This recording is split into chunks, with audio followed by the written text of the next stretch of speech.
Vought International owns the sky. They own the politicians, the DNA, and the kill clause on every hero alive. But there's one that they can't touch: a broke teenager from Queens in a homemade cloth mask, dragging people out of burning cars, stopping muggers in back alleys, completely for free. Peter Parker has no contract or Vought logo. He has no PR team. In a world where every superhero is a corporate asset, Peter Parker is the one variable they never planned for. So here's what happens when he drops Spider-Man into the boys. How Vought tries to own him, how Billy Butcher handles a cape who genuinely refuses to kill, and how Homelander's fragile ego shatters when the public falls in love with a hero that he can't buy, bully, or control. At this point in the timeline, we're still early in the boys' universe. Starlight is still working for the Seven. Huey, Butcher, MM, and Frenchie have just teamed up. At this point in the timeline, a lot of the chaos that happens in the boys' show has not happened yet. To understand how Spider-Man fits into this dark reality, we have to look at how he gets his powers. In most standard Marvel timelines, Peter Parker gets bitten by a radioactive spider. But in this world, things are a little bit different. Everything biological goes through Vought International. By the early 2010s, Vought isn't just relying on pumping Compound V into infants. Their subsidiary research divisions, companies like Oscorp Biotech and Alchemax, which Vought acquired to monopolize the pharmaceutical sector, are experimenting with secondary applications of Compound V. They want to know if they can create targeted, biological enhancements by bonding synthetic Compound V isotopes with animal DNA, creating stable gene therapies for military contracts. Peter Parker is a brilliant 15-year-old high school student from Forest Hills, Queens. He lives with his Aunt May and Uncle Ben. They're a working-class household struggling to pay the mortgage in a city dominated by corporate elites. Peter lands an unpaid internship at one of these biotech labs in Manhattan simply because his test scores are higher than the graduate students 3 times his age. Late one Friday night, while cleaning at a secure testing enclosure, a containment seal fails. A specimen, or noble false widow spider, heavily irradiated and altered with an experimental Compound V arachnid isotope, drops from a ventilation shaft and bites Peter directly on the back of his neck. Peter stumbles out of the facility, running a 104-degree fever. He makes it to his apartment and collapses in his bedroom at home. His cellular structure rewrites itself overnight. Compound V usually causes unstable mutations in teenagers and adults, but because the chemical was broken down through the spider's biological venom sequence, Peter's body accepts it cleanly. When he wakes up, he doesn't just have enhanced reflexes. He has the proportional strength, speed, agility, and sensory awareness of a spider. He can lift 10 tons without breaking a sweat. His fingers and feet can adhere to solid surfaces through electrostatic force. And most importantly, his central nervous system develops an early warning bioelectric trigger. In other words, the Spidey sense. Within 6 months, the crime rate in Queens drops by 30%. Nobody knows exactly what's happening. All they know is that there's a friendly neighborhood Spider-Man trying to help out. In the world of the boys, superheroes operate out of luxury towers. They fly in on private jets, do 5 minutes of cleanup while a film crew gets the right angles, and then head to a red carpet premiere. Suddenly, reports start flooding in the NYPD about a guy wearing a red and blue cloth suit, swinging through the alleys on thin strands of high tensile chemical wire. He stops carjackings. He catches purse snatchers. He pulls families out of burning apartment buildings before the fire department even arrives. And every single time the people he saves try to ask him for his social media handle or his management contact, he just cracks a joke, shoots a web line into the sky, and disappears. Over at Vought International headquarters, 90 floors above Manhattan, the board of directors is panicking. Madeline Stillwell and Ashley Barrett sit at the head of the table, staring at blurry camera phone footage of Spider-Man stopping a runaway bus in Brooklyn. Who the hell is his manager? Stillwell demands, throwing a folder across the table. I ran his costume through the database. He's not registered with our talent scouts. He's not in the Compound V registry. Where did he come from? Ashley Barrett gets nervous. We don't know, Madeline. We've monitored local police scanners. He doesn't have a publicist. He doesn't even have an agent. He saved an entire subway car yesterday and didn't even stick around to give a statement on the news. He just left. Find him, Stillwell orders. An unregulated soup operating in our primary media market is a massive liability. If he kills someone, Vought takes a stock dip. Get him on a contract. Offer him $5 million a year. A commercial deal with Vought Burger. And a supporting slot on the next teenage superhero reality show. Just get him on the payroll. Vought sends their top talent scouts, backed up by private security teams, to track Spider-Man down. They corner him on the roof of a garment factory in Long Island City after he stops a gang shootout. A black helicopter lands on the roof. Ashley Barrett steps out wearing a designer suit, holding a leather briefcase. Spider-Man! She yells over the roar of the helicopter blades. I'm Ashley Barrett from Vought International. We're here to formalize your status. We love your aesthetic, but you're leaving tens of millions of dollars on the table. Come with us to Vought Tower right now, and we'll get you legal representation and a full sponsorship package. Peter sits down on the edge of a brick chimney, his mask pulled down slightly over his mouth so he can breathe. He looks at the corporate lawyers, the armed mercenaries carrying assault rifles, and the woman trying to buy his conscience. Let me get this straight, Peter says. You want me to sign a contract that says I can only stop a bank robbery if your marketing department signs off first? We're offering you structure, Ashley shouts, taking a step forward. Do you have any idea how much money we can make you? You're fighting guys with crowbars for free. We can put your face on billboards from Tokyo to London. Peter drops down from the chimney. I'm not selling anything, lady, and I don't work for a boardroom. Tell your bosses that I'm not interested. Before Ashley or her security team can even draw a weapon or say another word, Peter fires a double line of webbing at a nearby nearby water tower and launches himself into the night sky, swinging out of sight in seconds. For the first time in company history, Vought tries to buy a superhero, and the superhero simply tells him no. While Vought is trying to figure out how to monetize Spider-Man, another group in New York is watching him just as closely. In a small basement hideout, under a rundown electronics shop in Chinatown, Billy Butcher sits in front of a wall of static-filled monitors. Huey Campbell, Mother's Milk, and Frenchie stand behind him, watching a local news broadcast discussing the mysterious Bugman of Queens. Butcher sees nothing but hatred, even towards Spider-Man. He's a superhero after all. He must be evil. Butcher says Spider-Man sucks as he drinks a cheap beer. Huey shakes his head, pointing at the TV screen. Look at the footage, Butcher. Look at what he did yesterday. A construction crane collapsed in midtown. The Seven didn't even show up because there wasn't a PR crew ready. This guy swung in, caught 3 falling steel beams on his back, saved 4 construction workers, and left before the news chopper even arrived. He doesn't kill people. He doesn't even break bones if he doesn't have to. He just webs them up for the cops. That means he's playing a different con, Huey. Butcher disagrees. He thinks Spider-Man has a different motive. Maybe he's trying to drive up his asking price with Vought. Maybe he gets off on playing the humble savior before he starts snapping necks. I don't care how polite he sounds. If he's got compound V in his veins, he's a monster waiting to happen. We need to know what his weakness is before he turns into Homelander with 8 legs. MM crosses his arms. So, what's the play, Billy? You want to hunt a kid who spends his weekend saving grandmoms from muggers? I want to know who's under that mask, Butcher says. And I want to know if we can put a bullet through him if we have to. The boys set a trap. They use Frenchie's connections in the underworld to stage a fake shipment of illegal military hardware at an abandoned warehouse on the Brooklyn waterfront. They know Spider-Man monitors local police frequencies and criminal chatter. Sure enough, at 2 in the morning, Peter quietly crawls through a broken skylight at the top of the warehouse. He drops down onto a steel catwalk, his eyes scanning the floor below. Suddenly, massive industrial floodlights snap on, blinding him. High-frequency sonic cannons, designed by Frenchie to disrupt superhuman inner ear balance, blast across the room. At the same time, steel cages drop from the ceiling, reinforced with electric mesh. Peter's spider sense explodes in the back of his skull like a fire alarm. Before the cage even hits the catwalk, he leaps sideways, flips backwards through the air, fires 2 web lines at the ceiling beams, and vaults over the electrified netting. He shoots a precision web ball straight into the barrel of the sonic cannon, gumming up the mechanics and blowing at the speaker cone in less than 3 seconds. He drops down onto the warehouse floor, untouched, crouched low in a fighting stance. Out of the shadows, Billy Butcher walks forward, holding a sniper rifle loaded with armor-piercing depleted uranium rounds. Huey and MM stand flanking him with assault rifles. Right, Butcher says, cocking his rifle. Put your hands behind your head and stay nice and still, or I'll put a hole through your chest. Peter doesn't flinch. He doesn't raise his hands. He just tilts his masked head at Butcher. You guys really spent all night hanging electrified cages and wiring up bootleg equipment just to talk to me? Peter asks, his voice calm. Next time, just shine a flashlight in the sky, or leave a note on a pizza box. It saves a lot on the electric bill. Butcher narrows his eyes. Take off the mask, son.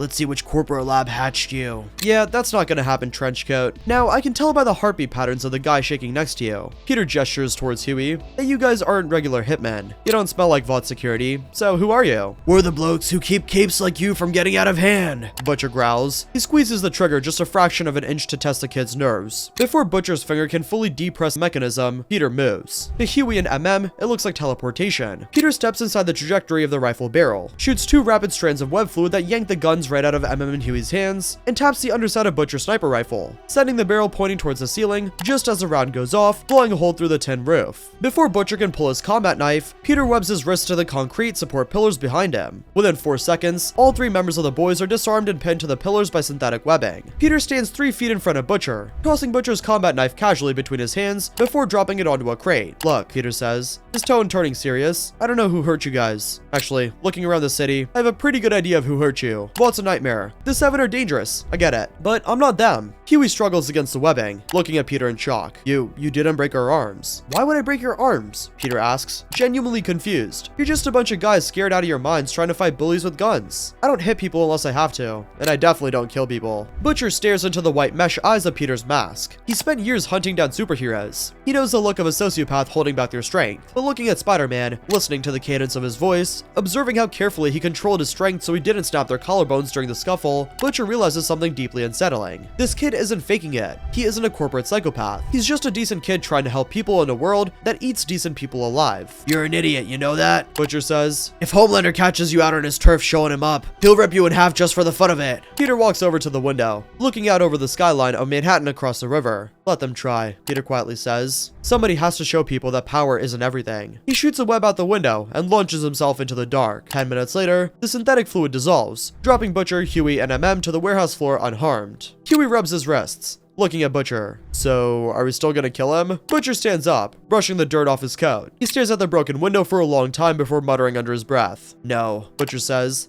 Leave the kid alone. He's gonna have enough problems once the big blonde bastard realizes he exists. It doesn't take long for Homelander to notice. Homelander lives and dies by his metrics. Every morning, he sits in his penthouse suite at the top of Vought Tower, drinking milk and reading his daily analytics report. He checks his approval ratings across demographics, his social media impressions, and his merch sales. He believes he's the most important, most loved entity on planet Earth. But over the past 3 months, a strange anomaly starts appearing in the data. In the New York metropolitan area, Homelander's favorability ratings amongst working-class civilians drops by 6%. Meanwhile, social media mentions for Spider-Man are growing exponentially.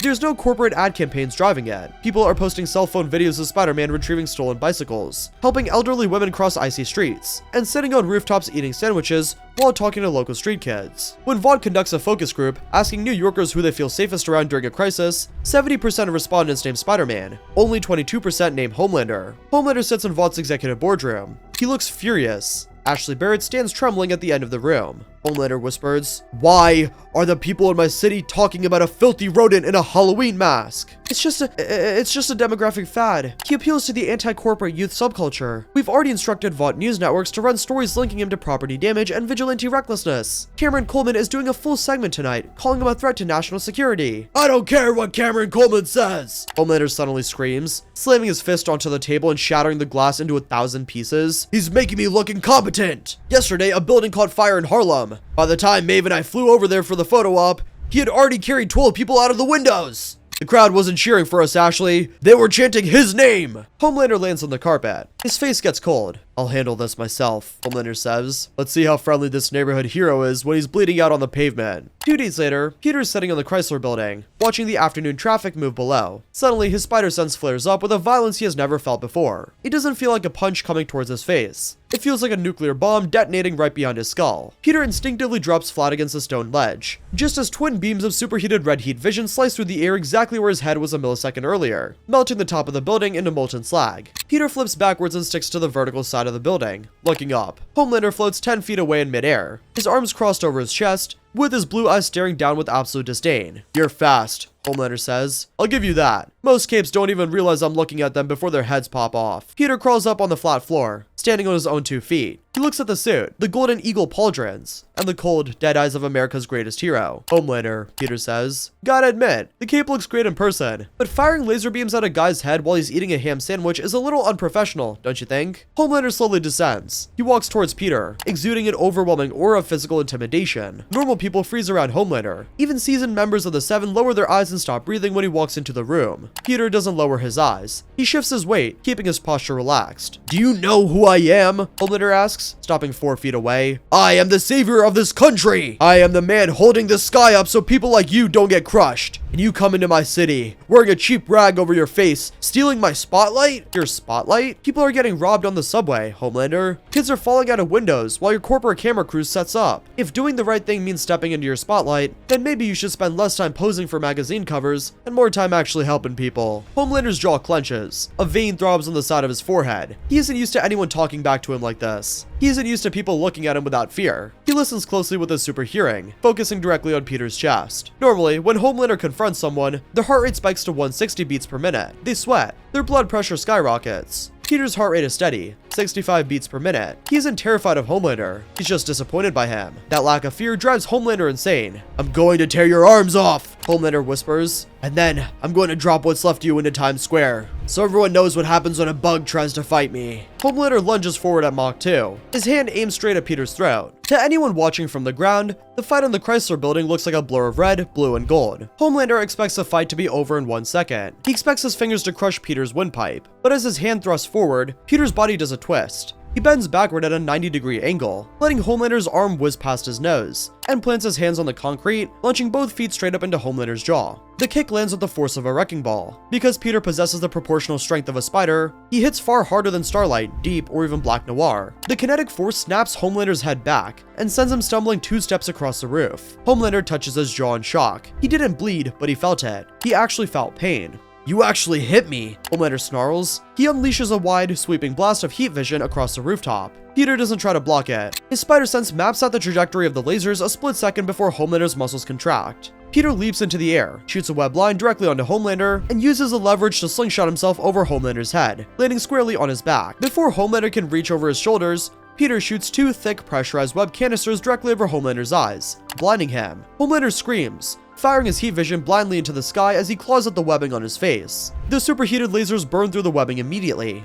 but by the time his vision clears, Peter is already swinging 3 blocks away, weaving rapidly between the high-rise office towers where Homelander can't use his flight speed without smashing through occupied buildings. Homelander hovers above the skyline, his chest heaving, his cape torn slightly at the shoulder. He looks down into the streets, realizing something that chills him to his core. He couldn't catch him. He couldn't hit him, and for the first time in his entire life, Homelander realizes there's a creature living in a city that he can't easily murder. The rooftop skirmish changes everything. Vought realizes that Spider-Man isn't just a local vigilante. He's a tier 1 superhero, capable of going toe-to-toe with the leader of the Seven and walking away unharmed. Since they can't buy him and Homelander couldn't kill him, Vought deploys their most devastating weapon, total media assassination. Within 24 hours, Vought News Network launches a non-stop 24-hour broadcast blitz against Spider-Man. Cameron Coleman sits at his desk, waving doctored photographs and shouting into the camera, "He's a domestic terrorist!" Coleman screams to millions of viewers across America, "Look at the destruction on the Chrysler building! Look at the property damage! While Homelander was attempting to conduct a peaceful safety inspection, this masked lunatic attacked him unprovoked! Who is funding him? Is he an illegal foreign operative? Why won't he show his face to the American people? I say it's time we take our streets back from masked vigilantes." Vought floods social media with bot networks accusing Spider-Man of drug trafficking, extortion, and endangering children. They offer a $100 million bounty to anyone who can uncover his legal identity. Peter feels the shift immediately. When he stops a carjacking in Brooklyn the next day, the bystanders don't cheer. Someone throws a glass bottle from a 3rd-story window that shatters against his shoulder. People look at him with fear and suspicion, holding up their phones to record him, calling him a freak. Peter sits alone on the edge of a water tower in Queens under the rain, his mask pulled off, his face bruised and exhausted. He's 16 years old. He spends every night risking his life, failing his high school exams, lying to Aunt May so she doesn't worry, and now the entire city he's trying to protect thinks he's a monster. He looks down at the red and blue mask in his hands. He thinks about quitting. He thinks about throwing the mask into a dumpster and just focusing on being Peter Parker, getting a scholarship and living a normal life. But he's Spider-Man. He knows the responsibility that comes with his power. While the appreciation is nice, he doesn't save people for vanity. Suddenly, he hears footsteps behind him. Peter pulls his mask on instantly, crouching low. Out of the rain steps Annie January, Starlight, wearing her civilian jacket over her Vought-issued costume.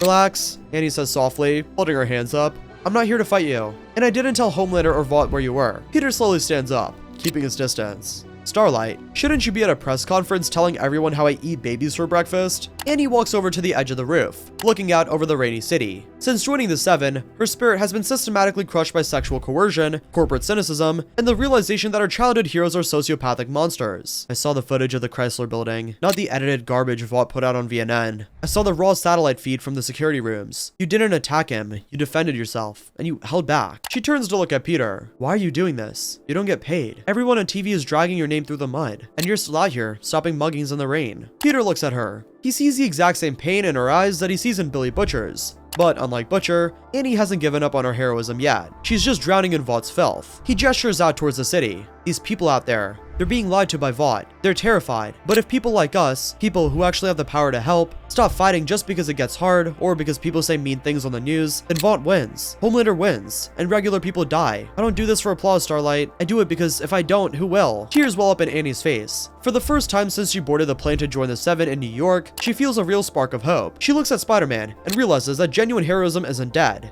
It doesn't require a corporate board or a billion-dollar marketing budget. It just requires a person willing to stand up and do the right thing, no matter what it costs them. "You need to be careful," Annie whispers. "Homelander is losing his mind. He's gathered Black Noir, A-Train, and the Deep. They're planning a grid sweep across Manhattan tonight. They have shoot-to-kill orders from Stan Edgar. They're going to make an example out of you." Peter tightens the web shooters on his wrists. He looks out at Manhattan. "Let them sweep," Peter says calmly. It's time somebody taught Homelander a lesson. That night, Vought initiates Operation Web Catcher. Black Noir, A-Train, and the Deep sweep through the boroughs, utilizing Vaught's predictive algorithms and police surveillance networks to trap Spider-Man. But they're not hunting a slow, arrogant soup who relies on brute force. They're hunting a scientific genius, who was warned in advance, who knows the geography of New York better than any satellite. A-Train spots Peter swinging down a broad avenue in Soho. Running at speeds exceeding 800 miles per hour, A-Train zooms down the asphalt, intending to slam into Peter mid-swing and turn him into red mist just just like it did to Robin. But Peter's spider sense calculates the vibration of A-Train's footsteps echoing through the pavement blocks away. Just as A-Train reaches the intersection, Peter drops a web tripwire across the street at ankle height. Because A-Train still can't control his speed fully, he hits the web line at 800 miles per hour. The synthetic fluid absorbs the kinetic shock and snaps tight, launching A-Train tumbling through the air before slamming into a pile of cardboard boxes and construction scaffolding, neutralizing his speed without causing permanent spinal damage. Peter webs A-Train securely to a lamppost, slapping a sticky note onto his chest that reads, "Speed limit is 25 miles per hour in residential zones." An hour later, down near the docks, Black Noir attempts a silent assassination. Noir is one of the deadliest combatants on Earth. He stalks Peter through an abandoned shipyard, drawing his twin blades. To any human or soup, Black Noir makes zero sound, but Peter doesn't rely on his ears. His spidey sense registers the displacement of air currents as Noir lunges from a shipping container. Peter drops beneath the blades, shoots a rapid barrage of web foam directly over Noir's hands and weapons, and delivers a nerve strike to the side of Noir's neck. Noir stumbles backward. Peter doesn't engage in a brutal drawn-out brawl. He uses his speed to systematically web Noir's arms, legs, and torso against the steel hull of a cargo ship, encasing the silent assassin in a 3-inch thick cocoon of chemical adhesive that requires industrial solvent to cut through. By midnight, Vaught's grid sweep is a humiliating disaster. 2 members of the 7 are incapacitated. Translucent has been dead from the boys. Starlight comes up with an excuse so she doesn't have to help. And the Deep, well, the Deep is stupid. Homelander is the only one left. He hovers alone above Central Park, his eyes glowing bright red. He screams into his earpiece at Ashley Barrett. "Where is he?" Homelander roars. "Find him right now, or I swear, I'll laser every floor of Vought Tower until I hit the basement." Suddenly, Homelander's super hearing picks up a clear, steady heartbeat standing directly above him on the radio spire of the Empire State Building. Homelander shoots straight up into the clouds at Mach 3, breaking the sound barrier with a thunderous boom. He comes to a sudden stop, 1,500 feet in the air, hovering right in front of Spider-Man. Peter stands alone. He isn't running anymore. "You're done running, bug?" Homelander snarls, floating slowly towards the spider. His hands curl into fists. "You think because you tripped up a junky runner and a mute brain damage case that you're in my league? I'm going to rip your mask off, show your face to the whole world, and then I'm going to fly to your house and burn everyone you know to ashes." The mention of Peter's home, the direct threat to Aunt May, causes a profound chilling shift in Peter's demeanor. The jokes stop. The lighthearted body language disappears. Peter steps onto a metal platform of an observation deck. He looks at Homelander with a cold stillness. "You talk a lot about being a god, John," Peter says, using Homelander's real name, a detail he picked up from Billy Butcher's intelligence files. "You fly around, you flash your heat vision, and everyone falls to their knees because they're terrified of what you'll do if they don't." Peter walks slowly towards the edge of the platform, standing just 3 feet away from where Homelander floats. "But you aren't a god," Peter says. "You're just a bully who never had anyone hit him back. You're a lab experiment with a god complex and a fragile ego. And if you ever go near my family, I won't hold back. I'll show you exactly what proportional strength feels like when I stop pulling my punches." Homelander lets out a scream of pure rage. He's furious. He fires a continuous max intensity blast of heat vision directly at Peter's chest. Peter dives off the observation deck into the open air, letting the heat vision melt the steel railing behind him. As he falls 1,500 feet towards the streets of Midtown, Homelander dives right after him, reaching his hands out to snap Peter's spine midair. Peter fires a web line onto the corner of a nearby office tower, using the swing to change his trajectory. He swings around the building and launches himself directly into Homelander's path. Mid-air, Peter plants both heels squarely into Homelander's solar plexus. The sheer kinetic impact of a 10-ton strike delivered at terminal velocity knocks the breath out of Homelander's lungs.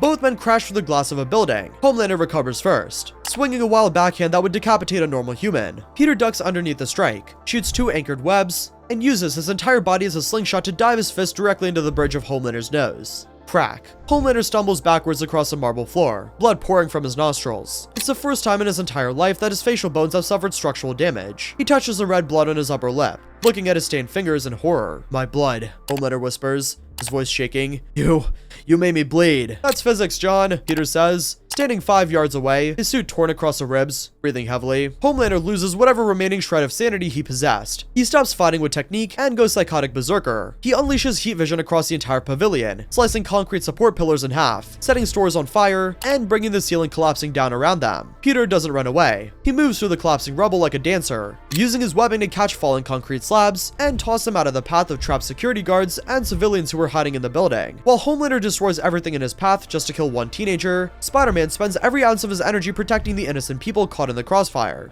Outside on the street, crowds of New Yorkers gather behind police barricades. They watch the glass pavilion exploding with heat vision. They see Homelander screaming like a lunatic, destroying a city block. And through the smoke and fire, they see the figure of Spider-Man leaning through the debris, shielding a mother and child, with his own back as a concrete wall collapses over them. The local news cameras capture all of it broadcast live across the country. Cameron Coleman sits in the VNN studio, staring at his monitor in stunned silence. He can't spin this anymore. The entire world is watching America's greatest hero acting like a rabid, monstrous murderer, while the unregistered vigilante puts his own life on the line to save strangers. Homelander hovers amidst the smoke and flames of the ruined pavilion, covered in soot. His face is bruised and bleeding. He looks out through the shattered glass doors at the thousands of civilians standing on the sidewalk. He expects them to cheer for him. He expects them to look at him with awe. Instead, the crowd is dead silent. They look at Homelander with horror and hatred. And then, from somewhere in the back of the crowd, a construction worker shouts, "Leave him alone, you freak! Leave Spider-Man alone!" Soon, the entire crowd takes it up. Hundreds of New Yorkers start shouting, throwing debris at Homelander, screaming at him to get out of their neighborhood. Homelander hovers in the air, his glowing red eyes scanning the crowd. For a second, he considers killing all of them, but he knows that if he does, the illusion is completely over. Remember, we're still in Season 1. Homelander is crazy, but he's not unhinged enough to go full scorched earth. So Vought drops him. The world turns on him completely. Trembling with humiliation and rage, Homelander shoots straight up through the shattered ceiling into the night sky, fleeing the battleground and leaving New York behind. Peter steps out of the smoke onto the sidewalk, holding his torn side, limping slightly. The crowd parts for him. People applaud. A paramedic rushes forward and offers him a blanket and a first aid kit. Peter politely waves him off, gives the crowd a weak salute, fires a web line to a nearby fire escape, and swings quietly into the dark alleyways to go home to Queens. The aftermath of the battle sends shockwaves through the entire universe of the boys. Vought International stock drops by 40% in 48 hours. Stan Edgar forces Homelander out of the public eye on a mandatory psychological retreat to stop the bleeding. The myth of the infallible corporate-owned god is permanently shattered. More importantly, Spider-Man's existence acts as a massive moral catalyst across the superhuman community. Inspired by Peter's refusal to bow to Vought, Annie January publicly resigns from the Seven during a live VNN broadcast. She calls out corporate corruption, illegal drug manufacturing, and the systematic abuse hidden behind superhero marketing. She starts operating as an independent neighborhood hero in Manhattan, working alongside local community groups without a contract. Other mid-level supes, heroes like Supersonic and Maeve, begin questioning their contracts. A quiet underground movement of heroes begins forming across the country, rejecting corporate sponsorships and actually focusing on helping their communities. Down in their Chinatown basement, Billy Butcher sits at his desk, cleaning his rifle, while Huey watches a news report showing Spider-Man repairing a damaged bridge in Queens. "You know," Huey says, smiling slightly, "maybe we don't have to kill all of them, Butcher. Maybe there's a chance things can actually change without blowing up the whole world." Butcher stops. He looks at the screen, watching the kid in the cloth mask handing a lost balloon to the little girl on the sidewalk. A small smirk crosses Butcher's scarred face. Butcher mutters, "Yeah, maybe the kid's alright after all. Just don't tell the little bastard I said that." So this is what happens. Spider-Man doesn't become corrupted by Vought. He doesn't sell out for a commercial deal or a luxury apartment in Vought Tower. And he doesn't let the overwhelming cynicism of a broken world turn him into a killer. Instead, Peter Parker acts like the ultimate antidote to a toxic corporate-controlled universe. He systematically dismantles the greatest propaganda machine on Earth. He proves to Billy Butcher that not every soup is a monster. He proves to Starlight that real heroes still exist. And he proves to Homelander, and the entire world, that even in a universe built on corruption, greed, and lies, anyone can wear the mask. As long as someone is willing to do the right thing, simply because it's the right thing to do, the neighborhood remains a safe place.